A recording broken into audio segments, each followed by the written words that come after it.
ಇನ್ನು ಸುಪ್ರೀಂನಲ್ಲಿ ದರ್ಶನ್ ಬೇಲ್ ರದ್ದು ಅರ್ಜಿ ವಿಚಾರಣೆ. ದರ್ಶನ್ ಜಾಮೀನು ಪ್ರಶ್ನೆ ಮಾಡಿ ರಾಜ್ಯ ಸರ್ಕಾರ ಸಲ್ಲಿಸಿರುವಂತಹ ಅರ್ಜಿ ಇದು. ಏನು ಬೇಲ್ ನೀಡಲಾಗಿದೆ ದರ್ಶನ್ಗೆ, ಅದನ್ನ ರದ್ದು ಮಾಡಬೇಕು ಅಂತ ದರ್ಶನ್ ಜಾಮೀನು ಪ್ರಶ್ನಿಸಿ ರಾಜ್ಯ ಸರ್ಕಾರ ಸಲ್ಲಿಸಿರುವಂತಹ ಅರ್ಜಿ.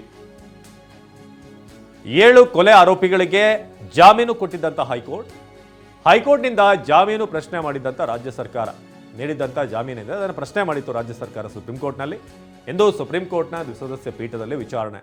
ನಟ ದರ್ಶನ್ ಸೇರಿ 7 ಆರೋಪಿಗಳಿಗೆ ಈಗ ಢವಢವ ಶುರುವಾಗಿದೆ. ಇಂದು ಸುಪ್ರೀಂನಲ್ಲಿ ದರ್ಶನ್ ಬೇಲ್ ಕೊಡಲಾಗಿದೆ, ಅದನ್ನು ಈಗ ಪ್ರಶ್ನೆ ಮಾಡುವಂಥದ್ದಿದೆ. ಸೊ ಹಾಗಾಗಿ ಅದನ್ನು ಆಲ್ರೆಡಿ ಪ್ರಶ್ನೆ ಮಾಡಿದ್ದಾರೆ, ಆದರೆ ಅದಕ್ಕೆ ಸಂಬಂಧಪಟ್ಟ ಹಾಗೆ ವಿಚಾರಣೆ ಆಗಬೇಕಾಗಿದೆ. 7 ಕೊಲೆ ಆರೋಪಿಗಳು ಜಾಮೀನು ನೀಡಿದಂಥ ಹೈಕೋರ್ಟ್. ಹೈಕೋರ್ಟ್ ಆದೇಶವನ್ನು ಪ್ರಶ್ನಿಸಿ ಸರ್ಕಾರ ಮನವಿ ಮಾಡಿತ್ತು.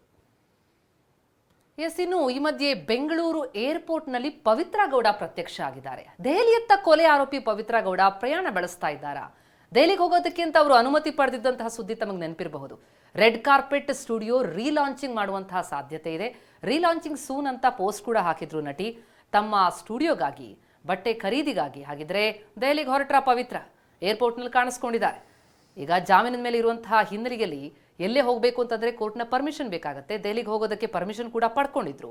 ಈಗ ಏರ್ಪೋರ್ಟ್ನಲ್ಲಿ ಕಾಣಿಸ್ಕೊಂಡಿರೋದ್ರಿಂದ ದೆಹಲಿಯತ್ತ ಪ್ರಯಾಣ ಬೆಳೆಸಿದಾರಾ ಅನ್ನುವಂತಹ ಅನುಮಾನ.